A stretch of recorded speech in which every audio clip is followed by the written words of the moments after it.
안녕하십니까, 안규환입니다. 헤로도토스의 역사, 오늘은 그 3편으로 본격적으로 이 책을 다뤄보도록 하겠습니다. 자, 이 책은요 도서출판 숲에서 나온 거고요, 천병희 선생의 번역본입니다. 시중에는요 이 헤로도토스의 역사를 번역한 책들이 굉장히 많은데요, 저는 이 책을 추천합니다. 왜냐하면 이 책은 히라버 원전 번역본이고요, 그 다음에 가급적이면 원전의 그 분위기를 많이 살렸다고 봅니다. 쉽게 써놓은 책들도 있지만 이 책은 좀 그 단락을 이렇게 나눈 거라든지 그 내용의 표현이라든지 이런 것들을 보면 그 당시에 원전이 어떻게 생겼는가를 충실하게 표현하고 있어서 저는 이 책을 이제 권해보는데요. 자, 이 책의 내용을 들여다보면 총 9장으로 9권으로 나눠져 있습니다. 그리고 제목이 붙어 있는데요. 클리오, 에우테르페, 탈리아, 멜포메네, 테르프시코레, 에라토, 폴리힘니아, 오라니아, 칼리오페 이렇게 있는데요. 이름도 상당히 어려운데 이것은 9명의 여신의 이름입니다. 제우스와 무네모신의 사이에 태어난 9명의 무사의 여신들을 의미하는데요. 이것은 헤로도토스가 붙인 게 아니고 이 책을 편집한 알렉산드리아의 학자들이 이렇게 9권의 제목을 무사의 여신들로 붙여놨습니다. 그러니까 무사의 여신들이라는 것은 보통 서사시를 다룰 때 노래하는 여인 이런 의미로 사실 하는데요. 그 일리아드의 첫머리에도 보면 노래하라 여신이여 이렇게 시작하거든요. 그러니까 여신들이 보통 극장에서 이 이야기를 이제 풀어가는 어떤 존재들을 흔히 이제 무사의 여신이라고 하는데요. 그래서 이 책도 원래는 아테네에서 많은 사람들을 모아놓고 극장에서 한 이야기가 중심이 되어 있기 때문에 그래서 이렇게 알렉산드리아 학자들이 무사의 여신들의 이름을 빌어서 9권으로 나눠서 이름 붙인 것 같습니다. 자, 오늘은 첫 번째 이야기로서요, 신화와 역사란 제목으로 해보려고 하는데요, 이 책을 잘 이해를 하려면 사실은 그리스 신화도 어느 정도 알고 있어야 당시에 헤로도토스가 살았던 기원전 5세기의 어떤 이야기를 충분히 이해할 수 있습니다. 저는 이 책을 20살 때부터 읽어왔는데 그동안 참 이해를 못한 때가 상당히 많았어요. 근데 최근 들어와서 제가 그리스 신화를 좀 제대로 공부를 하다 보니까 이 책에 말하고 있는 내용이 무엇이다라는 것을 이제 제대로 이해하게 됐거든요. 그래서 신화와 역사가 다시 이렇게 다 여러 가지로 좀 섞여 있기 때문에 좀 어려운 면이 좀 없잖아 있습니다. 자, 그러면 첫 번째로 들어가 보면 바로 이제 신화 이야기가 등장을 합니다.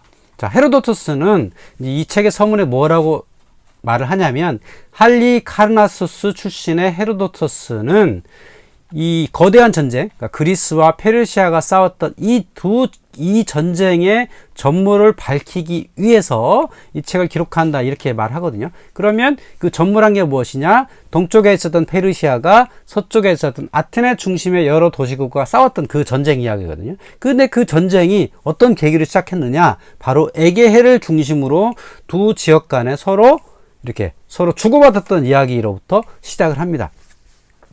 그 이야기 이제 네 가지 이야기 나오는데 주로 이제 신화 이야기와 역사 이야기 섞여 있습니다.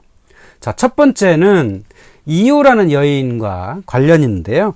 이오라는 여인은 헤로도토스는 아르고스의 공주다라고 이야기를 하고 있습니다. 그러니까 여기 보면 아이깁토스, 오늘날 이집트 사람들이 아르고스의 바닷가에 와서 이제 교육을 한 겁니다. 교육을 했는데 며칠 동안 교육이 잘 이루어졌고 이제 거의 교육이 끝날 때쯤 되는데 아르고스에 있던 공주가 호기심에 바닷가까지 와서 시녀들과 같이 이제 물건을 이렇게 보고 있었답니다. 그때 이 아이기토스의 상인들이 교육도 어차피 끝났겠다, 돌아가려 하는데 마침 공주가 나왔으니까 이오를 납치해 갑니다. 자, 그래서 이제 그 이오가 아이기토스로 납치해 간 이 사건이 첫 번째, 동쪽 사람들이 서쪽 여인을 데려간 사건이라고 한다면 사실 이거는 신화에도 있거든요. 그러니까 이오라고 여인은 이 제우스가 사실은 제우스가 이제 탐을 내 가지고 몸을 섞었던 관계거든요. 그러니까 지상에 있던 이오라는 여인이 아름다우니까 제우스가 찾아가서 사랑을 나누는데 이걸 마침 그 아내인 헤라가 알아차린 거죠. 여기 보면 루벤스가 그린 그림이 있습니다. 암소가 있고요. 그 다음에 노인이 잠을 자고 있고요. 제우스의 똘마인 헤르메스가 있습니다. 그러니까 암소가 있는데 그 암소를 감시하라고 헤라가 아르고스라는 괴물을 보냈는데요. 아르고스는 눈이 100개인 존재입니다. 그래서 눈이 100개라는 얘기는 잠을 전혀 자지 않는다는 거예요. 그래서 잠을 자지 않고 늘 이제 암소를 지키고 있는데, 자, 그거를 죽이라고 제우스는 헤르메스를 보냅니다. 자, 이 아르고스의 눈을 잠자게 하려면 이제 헤르메스도 또 음악을 잘 다루기 때문에 노래를 악기를 연주해 가지고 아르고스의 눈을 하나하나 감깁니다. 그래서 마지막 100번째 눈이 감기자 아르고스를 처치합니다. 그래서 사실 헤르메스는 아르고스의 살해자라는 별명을 갖고 있습니다. 이 사건으로 인해서. 자, 그래서 이제 아르고스는 처치가 됐는데, 그래도 헤라는 이 이오를 그냥 놔둘 수가 없어서 이 암소에다가 소가 제일 싫어하는 쇠파리를 붙입니다.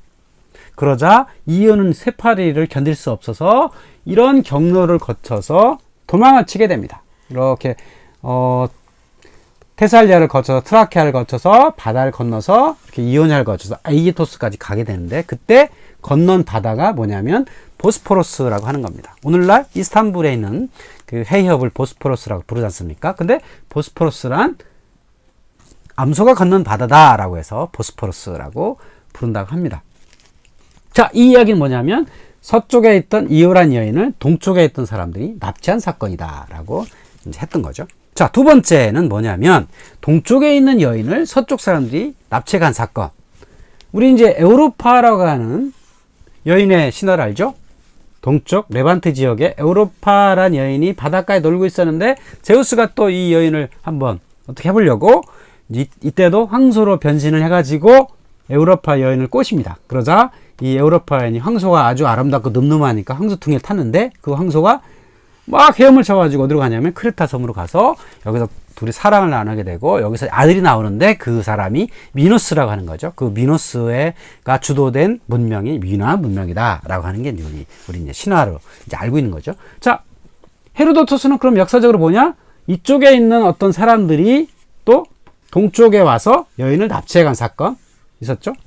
제가 이 이야기의 전편에서 이 헬라인들은 끊임없이 자기 고향을 떠나서 지중해 전역을 이동하다가 식민지를 많이 만들었다고 말씀드렸잖아요. 그러니까 자기 고향에서 제대로 살지 못하고 식민지를 만들어 갔는데, 그 식민지를 만들어가는 과정에서 사실은 이 배를 타고 다니는 사람들은 언제든 선원이 되기도 하고 해적이 되기도 하고 상인이 되기도 하고 군인이 되기도 하고 늘 자기 상황에 맞도록 변신한다는 거죠. 특히 가장 많이 했던 역할이 해적이라는 겁니다. 그러니까 바닷가에 와서 좋은 재화나 여인이나 뭐 이런 것들을 수시로 훔쳐가는 일들이 수시로 있었던 거죠. 자, 첫 번째는 이오를 납치해간 사건, 두 번째는 동쪽에 있는 에우로파 여인을 또 서쪽으로 납치한 사건이 두 번째라면, 자, 세 번째 이야기는 뭐냐면 아르고호의 원정대 이야기입니다. 이 아르고 원정대 이야기는요, 유명한 사건은 아닌데 그래도 이 서쪽에 있었던 영웅들이 배를 타고 동쪽에 있는 콜키스라는 곳에 가서 황금 모피를 훔쳐오고 여인을 데려왔던 이런 또 사건입니다. 그러니까 이아손이라고 하는 사람이 황금 양털을 가져오라고 하는 명령을 받고 50명의 영웅들을 태우고 아르고란 배에 타고서 흑해의 동쪽 끝에 있는 콜키스에 다녀오게 되는 이야기입니다. 그러니까 이 50명 중에는 뭐 헤라클레스도 있고 펠레오스도 있고 오이디푸스도 있고 유명한 인물을 다 있습니다. 사실 어찌 보면 굉장히 후대에 나오는 신화를 할 수 있는데요. 이때 헤로도투스가 또 이야기를 언급한 건 주로 그 아테네와 테베와 스파르타와 이쪽에 있었던 사람들이 아르고호에 뭉쳐가지고 에게해를 가로질러서 보스포러스를 지나서 콜키스라는 곳에 가서 황금 양털을 가져온, 어찌 보면 해적들 이야기죠. 또 그러고 나서 여기 메데이아라는 여인이 또 이 이아손을 따라서 아테네에 오게 됩니다. 그러니까 헤로도토스는 또 서쪽에 있는 사람들이 동쪽에 가서 또 여인을 훔쳐온 이야기다. 이렇게 또 언급을 하고 있죠. 자, 그러면 또 헤로도트스가 언급한 또 네 번째 사건은 무엇이냐? 우리가 잘 알고 있는 일리아드 이야기입니다. 또 서쪽에 있는 사람들 중심으로 요 미케네의 왕과 또 스파르타의 왕 미케네 아가멤논과 스파르타의 메넬라우스가 연합을 한 서쪽에 있는 많은 사람들이 동쪽에 있는 일리온을 쳐들어가서 했던 트로이 전쟁 이야기, 바로 일리아드죠. 그 이야기를 또 언급하고 있죠. 그래서 서쪽에 있던 사람들이 동쪽에 가서 또 여기 10년 동안 트로이를 공격하고 여기서 또 많은 여인들과 재물들을 약탈해 갔던 사건, 이런 것을 또 이제 언급하고 있습니다. 그러니까 헤로도트스의 얘기는 뭐냐면 서쪽에 있는 사람들이 동쪽에 가서 약탈해 왔고 또 동쪽에 있는 사람들이 서쪽에 와서 이호 여인을 납치해 갔고, 이런 것들이 장군멍군이라고 하는 겁니다. 이런 장군멍군의 과정이 있었기 때문에 후대에 그 페르시아에 있는 사람들이 이제 그리스의 본토를 침략하게 된 이런 전쟁이 벌어졌다라고 하는 거죠. 그러면 그 전쟁은 또 왜 벌어졌냐? 아테네 중심의 어떤 사람들이 그 이오니아 서부 지방에 가서 거기에 이제 그 민주주의를 원했던 그 밀레토스나 에페소스 이런 걸 도와줬고, 또 그 사람들이 또 내륙으로 가서 그 사르디스라고 하는 도시를 약탈을 했고, 그런 것이 이제 나중에 그 저쪽 동쪽에 페르시아 수도인 수사에 있는 그 황제한테 전해져서 그것이 이제 이 전쟁이 계기가 되었던 이런 사건을 헤로도토스는 네 가지의 에게해를 중심으로 한 서로 주고받는 사건을 이야기함으로써 이 헤로도토스란 거대한 이야기의 시작을 알리고 있습니다. 자, 오늘은 여기까지입니다. 다음 시간에 뵙겠습니다.